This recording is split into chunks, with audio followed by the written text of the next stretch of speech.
Hey guys, and welcome to a pretty intense showdown between the mighty Pugnabon of Extreme Meme Team up against Stormrunner of Clan DBD, and it shall be High Elves facing off against Tomb Kings here on Gorgazan, and I'm sure you've seen the title of this video, and my god, we have Double Moon Dragon. Now, can Double Dragons be competitive? It's hard to say, but in this type of build, I think it certainly can work. So we have the Double Moon Dragon up in the skies, and up against Tomb Kings, you're normally expecting a load of long-range pressure in the form of Ushopti, Bone Giants, and the like, and that can be pretty scary, but luckily, they're going to have to be dealing with something else, and that is the Elvish Artillery. Triple Eagle Claw Bolt Thrower is going to be very, very powerful, as they're pretty good at shooting down single-entity targets, like Bone Giants, and Ushopti, they can also do a pretty good job on. So, nice little triple Eagle Claws in the centre. We also have triple Sword Masters who have in the front lines, elite Elvish Infantry who are about to carve their way through an unlimited amount of Skeleton Warriors. And in the back, we have triple Spearmen, so 3 ranks of 3 units, which is pretty cool. In the centre, we are going to be led by an Archmage here, coming with Earthblood, Regrowth, and Arcane Conduit, which is to be expected to guard the Double Moon Dragon. So I like this build quite a bit. It certainly does have meme potential, but at the same time, I think it can be very powerful to an unexpected opponent. Now, for the forces of the Mighty Storm here in the front lines, we have the cheap and cheerful Skeleton Warriors dotted all the way along. Simply husks and skeletons to hold the line and allow the rest of the build to actually pack a punch. For that punch, we have double Ushopti Great Bow as well as a single Bone Giant looking to outtrade the Eagle Claw Bolt Throwers if possible. We also have a Leech Priest of Light Magic coming with that net used to try and pin in at those targets. And if you can net a Moon Dragon and get good focus fire from the Ushopti and the Bone Giant, they will go down very quickly.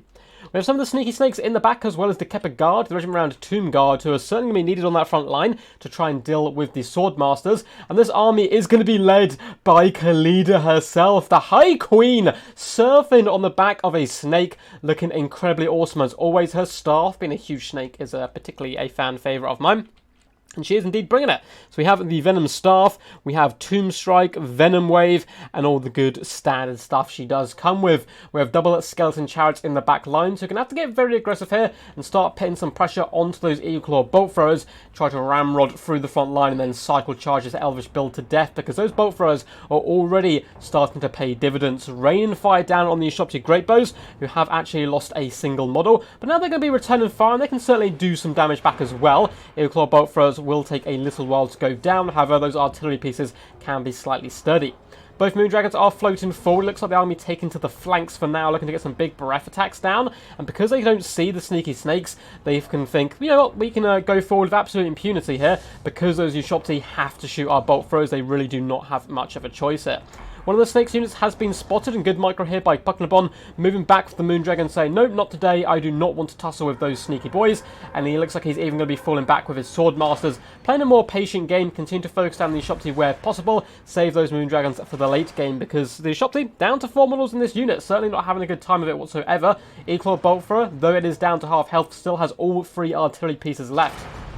On the right hand side, the Moon Dragon does descend from the skies, through the clouds and shadows, onto the Skeleton Chariots, but good micro here by Stormrunner. He's just going to ignore the Dragon, completely push through and start to shut down the Bolt Throws, which is really a good idea because he has to get to these guys, then allow the surviving units of Ushopti, as well as Bone Giant to finish off the Dragons. And it looks like the Chariots are going to be starting to reeve into the back line. One Bolt Thrower is finally shut down for good.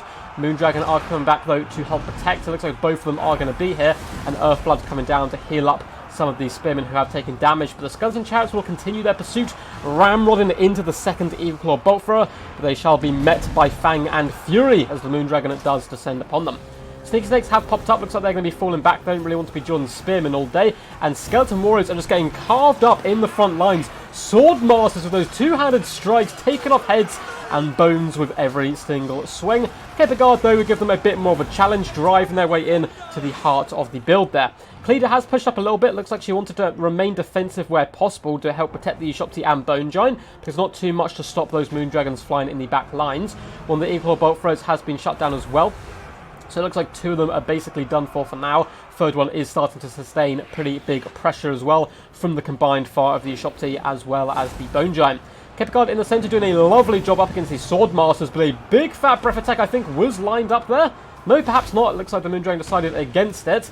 Big shots coming by the Venom Staff, and now the Moon Dragon breathes fire down on the poor Kepper Guard, who do actually have a weakness to fire. And the second Dragon follows up And all of a sudden that full health unit of kept a guard down to about a third health.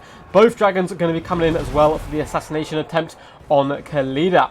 Snakes are trying to fall back, but at the same time they need to protect the Shopti Great Bow, so they are going to be forced to charge into this engagement. Not a fight they realistically want to be taken. Shopti as well as the Bone Giant, now that the bolt throws have been dealt with, although it seems they are getting back onto their artillery pieces, are going to be focused firing down the Moon Dragon, who has been hit by a net of Amantok. High Queen Khalida herself does do pretty decent damage, and looks like, though, unfortunately, she's tussling with some Sword Masters at the moment. A big, fat, extended Earthblood has gone down to keep the Moon Dragons in a healthy situation. The poor little Leech Priest right now is getting absolutely buttered. Bolt throws continue to rain down far, though the Shopti Summon is going to be coming down on the back lines, looking to shut these guys down for good. Maybe better to have them in here to help out Khalida and pin in a Moon Dragon, but it may be too late for her anyway. She is very low at this point and starting to crumble, and both the Tomb King's characters are in big, big danger. The Stalkers continue to try to fight, although the Sword Masters with a regrowth on them are going to be a nightmare to deal with. The Shopti as well as the Bone Giant have done pretty good damage and are continuously firing into this dragon, who has broken before the might of the High Queen herself, surfing like a badass on that snake, flicking the tail and carving a few of those Sword Masters in half, although an overcast Earthblood is going to go on them, allowing them to deal with her and bring her down to their level.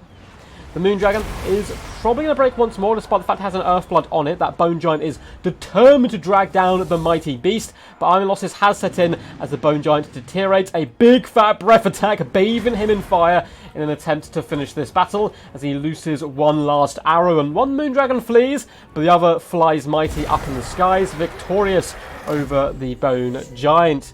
Really fun game, very well played to these two champions. Well played to Pugnaborn and Stormrunner, and massive shout out to Pugnaborn. He actually mentioned this build on the stream, so I challenged him to get a good game of it and then send me in the replay, and I was certainly not disappointed. Triple Sword Masters, triple Bolt Throwers, double Moon Dragon. That certainly sounds like a high elf build I would love to see in action, and yes, it is a little bit of a meme, but I think in the right hands, and Pugnaborn of course has some very good micromanagement, I think it can be very, very deadly in fact. And, you could even mix up and not even bring the Archmage of Life. It's probably needed when you do go for the two single entity monsters, but likewise come with an Archmage of Light Magic, for example, to net down your enemy and buff up the Moon Dragons could equally be pretty scary. But I understand they want to heal that. Well played to Stormrunner as well, coming with a pretty interesting build. I love the Chariot play, just consistently driving further and further deeper into the high elf lines on a glorious suicide mission, and they certainly helped him try to drag the battle back to the even kind of playing fields. But those triple Sword Masters were simply too much. He could deal with the Moon Dragons, he could deal with the Sword Masters, but he couldn't deal with both the Moon Dragons and Sword Masters when combined, which was a big problem. So massive shout out to these guys. Hope you did enjoy. We'll go through the damage value in just a second, but if you enjoyed, make sure to hit that thumbs up button. Really helps push out the video to more people. Also, feel free to subscribe for more Total War Warhammer action, and there's links down below in the description to where you can support me via Patreon, or join our Discord where you can send me replays, keep up to date with the channel, chill out with a load of cool people, as well as see a load of pictures of ducks. So all good stuff there. We're also going to be doing a live stream today. 6 PM BST is the DBD finals of this season. It's going to be absolutely wild. We have Talcor, Alec Ral, Void Lols, and Ice Power all fighting out, and that's going to be up probably about an hour after this video does get published, so make sure to check that out. But anyway, back to the glorious battle. For the Archmage of Life herself, of course, basically no damage value, but she did manage to cast a load of beautiful regrowths and Earthbloods to keep her forces fighting. Spearman didn't do terrible damage value, particularly this unit, which got 6, 4, 8, hunting down those snakes. The other ones, they're basically there to die and form a good old shield wall and help protect those bolt throws, and they did do that job. Triple Sword Masters, let's have a little look. 787 damage value here, but 139 kills. Nearly 700 damage value, 1,100 on this unit. All of them still relatively healthy in the late game. They were causing so much problems for the Tomb Kings. Elite Infantry is one of those kind of styles of play at the moment you don't get to see terribly often, because armies can really punish them, but against Tomb Kings, I think they can be really, really powerful. You see Sword Masters quite often here, Phoenix Guard can be very good, Templar Guard and so forth. You have to be a little bit careful because of your Shopti, because of Caskets of Souls, but that's why you come in with this triple Bolt Thrower threat, and your opponent has to deal with it, otherwise they will certainly lose, and it was dealt with eventually by the mighty Stormrunner, but it was a little bit too late, and they got okay value across the board, nothing too crazy. Double Moon Dragon, however, 1,730 damage value here, 1,985 on the other, both performing to be formidable beasts. Stormrunner's Khalida did very well. 2,000 damage value, dueling a dragon, basically single-handedly, proving she is no meme. She is a mighty warrioress herself. The Lich Priest of Light Magic, of course, was more there for the nets rather than actually engaging in combat. The front line really suffered quite bad, including the Kepler Guard, who were a relatively decent answer to the Swordmasters that can go toe-to-toe with them, do some pretty decent damage. The double Moondragon, though, that 1-2 punch of the 2 breath attacks did take them down rather quickly. Brilliant play of the chariots. These guys, it seems like such a weird thing to do, just suicide them in, but it was a necessity if he wanted to win, and it nearly helped drag the game back, because the Shopti throughout, one got kind of struggled, the other one, 764 damage value, and that Bone Giant, 1.3k, slowly racking that value up. The Sneaky Snakes, unfortunately, couldn't get their hands on a nice, clean engagement. Anyway, guys, hope you enjoyed this one. Until next time, peace, peace. And as always, stay awesome.